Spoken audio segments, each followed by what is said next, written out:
Bonjour à tous, on se retrouve pour une toute nouvelle vidéo. Nous allons parler de la menace du FMI sur la France au sujet de sa dette publique qui est faramineuse et qui ne cesse d'augmenter.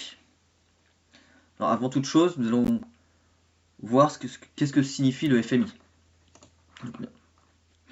Alors, le FMI, c'est le Fonds monétaire international. C'est une institution financière internationale regroupant 191 pays.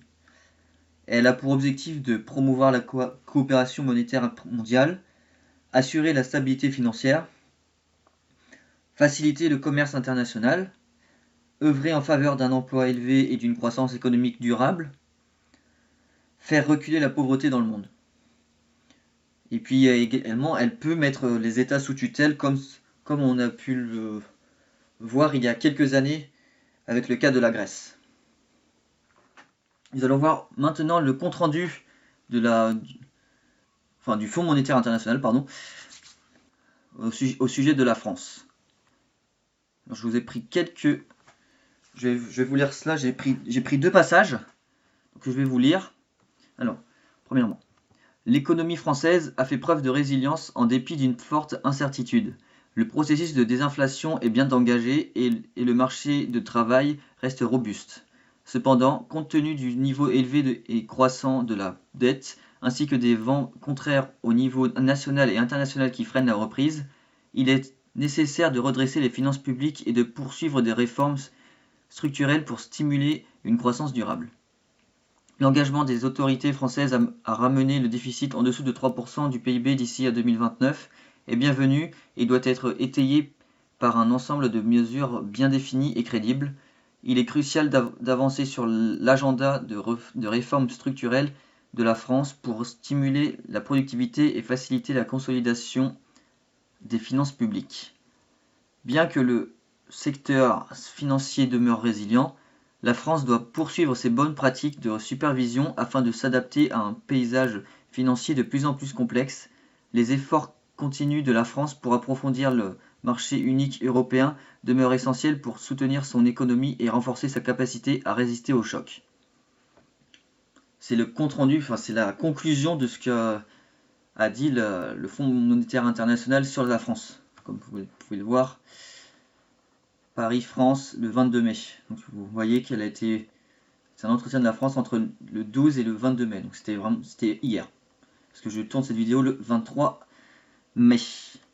Je vais également vous montrer un autre passage.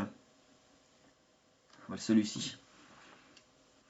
Compte tenu du taux de prélèvement obligatoire par rapport au PIB déjà élevé en France, toute nouvelle mesure fiscale devrait être ciblée sur la réduction des dépenses fiscales et sociales inefficientes et sur la lutte contre l'évasion fiscale tout en améliorant l'équité. Bien que les mesures exceptionnelles et temporaires sur les recettes puissent amorcer la nécessaire consolidation budgétaire, le niveau élevé d'imposition de la France, l'un des plus élevés en Europe, c'est le plus élevé en Europe, implique qu'un redressement continu des finances publiques de l'ampleur de l'effort prévu dans le plan à moyen terme de la France, qui passerait uniquement par la fiscalité, pèserait sur la confiance des entreprises, la consommation des ménages et le potentiel de croissance. En tenant compte des expériences récentes, les autorités devraient continuer à suivre et à évaluer les dépenses fiscales et sociales afin de remédier aux inefficiences par rapport aux objectifs visés et réaliser des économies. Cette approche simplifierait également le système fiscal et faciliterait les prévisions de recettes fiscales. D'après ce qu'ils ont dit là, le FMI sur la France, c'est que déjà, ils voient bien que ça sert à rien d'augmenter les impôts, puisqu'on est déjà le pays le plus taxé, ils disent l'un des plus taxés, mais c'est le plus taxé d'Europe. Et on le voit que ça sert à rien. Plus on taxe, moins il y a de pouvoir d'achat. On apprend ça en économie. On l'apprend ça en économie, mais non, il faut toujours continuer à augmenter les impôts parce que quand les riches ils payent pas assez d'impôts, c'est complètement débile. Je trouve que c'est complètement débile. Et en plus, nous dire, parce que j'ai déjà vu des commentaires sur des posts Instagram qui disaient que les personnes qui... Enfin, beaucoup de personnes ne payaient pas d'impôts, alors que c'est totalement fou. Déjà, tout le monde paye les impôts, parce que déjà, comme vous le savez, il y a la TVA, donc la TVA, c'est tout le monde qui paye. On s'en rend pas compte, mais on paye des impôts entre guillemets sans en payer. Et il y a également le salaire brut et le salaire net, parce qu'il y a quand même les cotisations, c'est quand même environ 23% entre le salaire brut et salaire net. Donc également ça, c'est une sorte d'impôt, sauf que c'est pas le même mot, mais c'est quand même un impôt. Je sais. Vous me direz en commentaire ce que vous en pensez, mais pour moi, c'est les cotisations sociales, les cotisations patronales, toutes ces merdes, très clairement, pour moi c'est de la merde. Euh, ça ne sert à rien. Par exemple, si on aurait juste divisé par deux au lieu d'avoir, je sais pas moi, comme les États-Unis, qui sont plus ou moins vers 7-8% de leur entre le brut et le net, nous on a 23. Déjà si on ramènerait ce taux à 7-8% de cotisation salariale, on aurait déjà un plus gros pouvoir d'achat et puis on aurait quasiment 1600-1700 euros net facile. Parce que le brut, vous savez, il est un peu plus de 1800 euros et puis le net 1400 environ. Si la France ne respecte pas le FMI, elle pourrait devenir comme la Grèce. Parce que là, je vous ai fait quelques chiffres. Là, vous voyez qu'en 2008, c'est là où la Grèce a connu cette grosse crise qui est entre 2009, enfin même jusqu'à maintenant, parce que vous voyez que... Bon là j'ai jusqu'à 2023, j'ai également 2024 ici.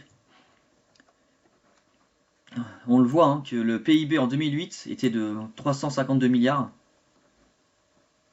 Alors, 354,5 milliards. Et en 2024, il est aux alentours de 260 milliards. Donc c'est-à-dire que c'est environ 27,5% inférieur au plus haut PIB qui était en 2008. C'est-à-dire que c'est quand même énorme. Ça fait presque 20 ans. Ça fait 17 ans cette année. Ça fait presque 20 ans que le PIB de la Grèce n'est pas revenu au plus haut de son PIB, c'est-à-dire en 2008. Et on peut même voir, j'ai fait également un calcul, et le plus bas, c'est avec le Covid, parce qu'il commençait à revenir, mais c'est descendu un petit peu à cause du Covid, comme tout le monde, le PIB. C'était quasiment 47%, c'est-à-dire que le PIB entre 2008 et 2020 a baissé de 47%. Je ne sais pas si vous imaginez un seul instant ce truc, parce que c'est quand même énorme. Parce que, à titre de comparaison, si la France aurait fait pareil, là, à l'heure où je vous parle, en 2024, son PIB est de 2917 milliards d'euros. Donc avec environ 47%, ça ferait que le PIB descendrait à 1500 milliards. En comparaison, c'est moins que l'Italie, par exemple. C'est quand même bien bas. Ils ont quand même vraiment souffert.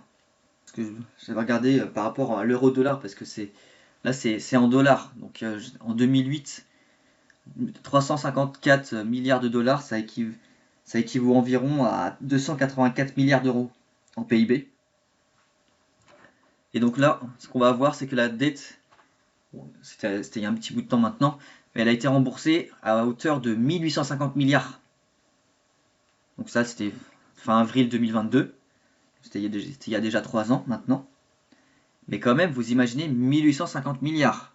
Sachant que le PIB au plus haut de la Grèce, c'est 284 milliards d'euros. Donc ça fait environ 6 fois moins. C'est-à-dire qu'ils ont remboursé l'équivalent de 6 fois plus que leur plus haut de PIB en valeur. C'est quand même exceptionnel. C'est énorme. Je ne sais pas si vous vous rendez compte, c'est énorme. Et j'ai fait un petit comparatif également avec la France. Parce que si on ferait exactement comme la Grèce, ça m'étonnerait qu'on fasse exactement comme la vraie Grèce, mais c'est possible. Il y a toujours parce que là, comme vous voyez, la France malheureusement, c'est de pire en pire.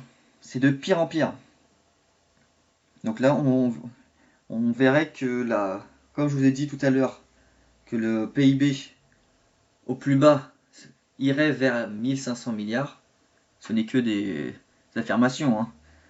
Ce n'est pas des exhaustifs. Et également, on rembourserait, parce que si ça ferait 6 fois plus que le PIB actuel en 2024, ça ferait environ 17 500 milliards d'euros au FMI. Sans compter les intérêts. Parce que les intérêts du FMI, je ne sais pas combien ils sont. Mais je pense que c'est énorme. Parce que je ne sais pas si vous avez vu, il y avait dans une vidéo, je n'ai pas là, de base, ils devaient rembourser en fin 2024, je crois qu'ils avaient 2 ans d'avance. Parce qu'elle a remboursé 2 ans en avance, parce que je pense qu'ils avaient donné une petite quinzaine d'années, le FMI, entre, ouais, c'est ça, 2009-2024, donc ça va faire 15 ans. C'est-à-dire qu'ils leur ont donné 15 ans pour rembourser la dette contractée au FMI. Ils ont quand même économisé 240 milliards d'intérêts de la dette. C'est énorme en 2 ans, c'est-à-dire que ça fait 120 milliards. Donc vous imaginez les taux d'intérêt, ça doit être des taux d'intérêt de fou. Alors, du style 15-20% par an. Je pense que c'est quand même quelque chose d'énorme. Donc j'espère pas que la France deviendra comme la Grèce, mais pour le moment, comme on l'a vu là, hein, des efforts cruciaux, c'est-à-dire que là c'est vraiment la dernière ligne droite. Hein. Si la France ne fait rien, ben, on sera malheureusement mis sous tutelle. Puis comme on l'a vu, si on met sous tutelle, vous voyez, hein, entre 2009 et 2015, 2016 même, le PIB n'a cessé de diminuer. Un peu augmenté en 2017-2018, puis un petit peu redescendu par la suite et remonté. Maintenant ils sont en croissance, en meilleure croissance que nous, pour l'instant. Parce que voilà, hein, là. Mais ouais, ça fait peur. J'ai pas envie que mon pays soit comme ça. Mais bon, faut dire les termes, faut dire la vérité qu'on a là, de notre dépense faramineuse dans des fonctionnements comme j'en ai déjà parlé. Et il n'y a pas que ça, hein, et encore, la France, hein, on gagne, on gagne. Il y a quand même énormément de recettes fiscales. Donc là, on peut vraiment se demander où va l'argent. On est toujours plus taxé et il y a toujours plus de dettes. Alors ça, c'est vraiment paradoxal. Hein. Je termine sur ça. Vous me direz en commentaire si ça vous a plu, si vous avez des questions, des suggestions également, parce que moi je suis toujours ouvert au débat. Merci d'avoir regardé la vidéo. Laissez un petit like, un pouce bleu, comme dirait Ibra TV, si vous avez la ref. Écrivez pouce bleu dans les commentaires, si vous êtes resté jusqu'à la fin. Merci beaucoup et bonne journée. Au revoir.